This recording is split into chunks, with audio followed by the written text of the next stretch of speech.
माता गायत्री का कितना प्रभाव है एक घटना के माध्यम से बैजनाथ शर्मा के शब्दों में देखिए।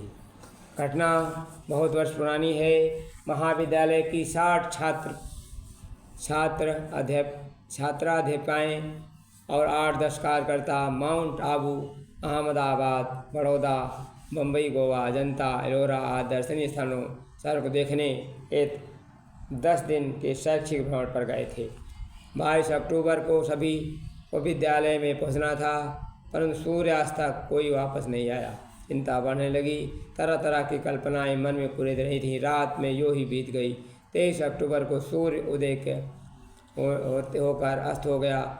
सभी स्थानों पर ट्रंक काल से पूछताछ की, परंतु लड़कियों का पता नहीं। चिंता और भी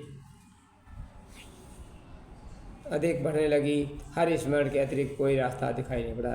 रात के अंधेरे के साथ साथ मन का अंधेरा भी बढ़ने लगा। सोचते सोचते रात के 9 बज गए। अचानक किसी ने सूचना दी। घर पर 5 मिनट के लिए बुलाया गया। मैं फ़ोन छोड़कर चला गया। देखा पत्नी बेहोश पड़ी थी। एक उलझन तो थी, दूसरी और आ गई। मैं सोचने लगा, न जाने प्रभु की इच्छा क्या है। उलझन पर उलझन। अचानक मुँह से निकला, प्रभु अब अधिक तंग मत करो, मुझे बताओ बच्चियाँ कहाँ हैं। मुझे पत्नी की चिंता नहीं, उन बालिकाओं की चिंता है जिन्होंने मुझे भरोसा अपनी बालिकाओं को छोड़ा।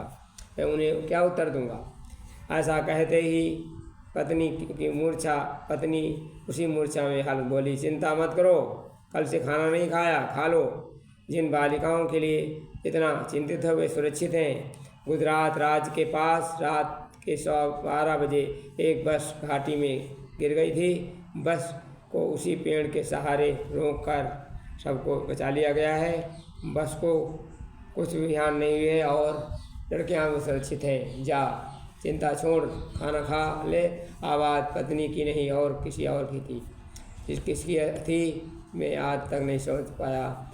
वह सब मेरे लिए उस समय रहस्य था, आज भी रहस्य बना हुआ है।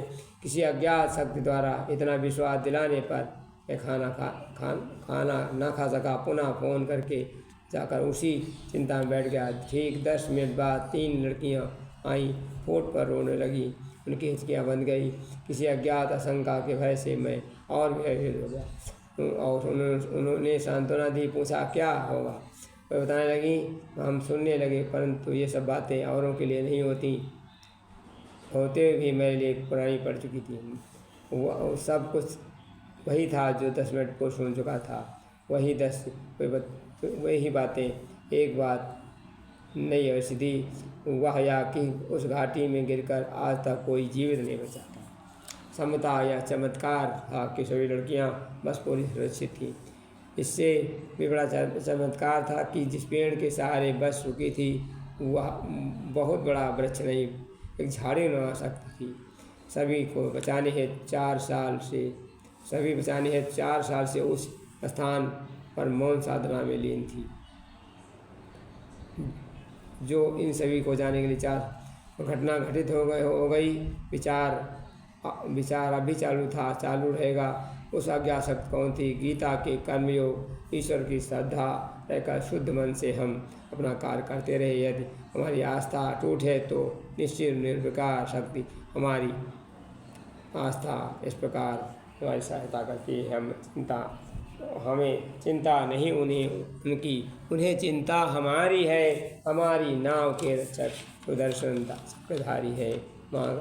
क्योंकि माता तेरे चरणों में स्थान जो मिल जाए, ये जीवन धन्य बने। वरदान जो मिल जाए, सुनते हैं कृपा तेरी, दिन रात बरसती है।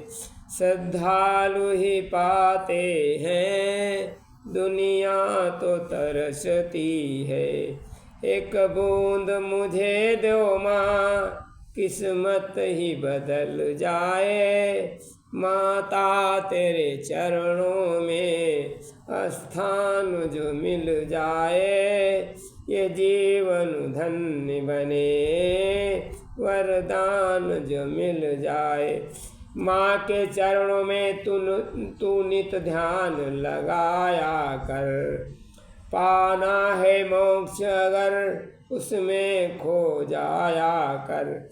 मन में वो प्यार जगा, माँ में ही समा जाए। माता तेरे चरणों में स्थान जो मिल जाए, ये जीवन धन्य बने, वरदान जो मिल जाए। धन्यवाद। माँ की कृपा अनोखी है, माँ अवश्य सहायता करती है।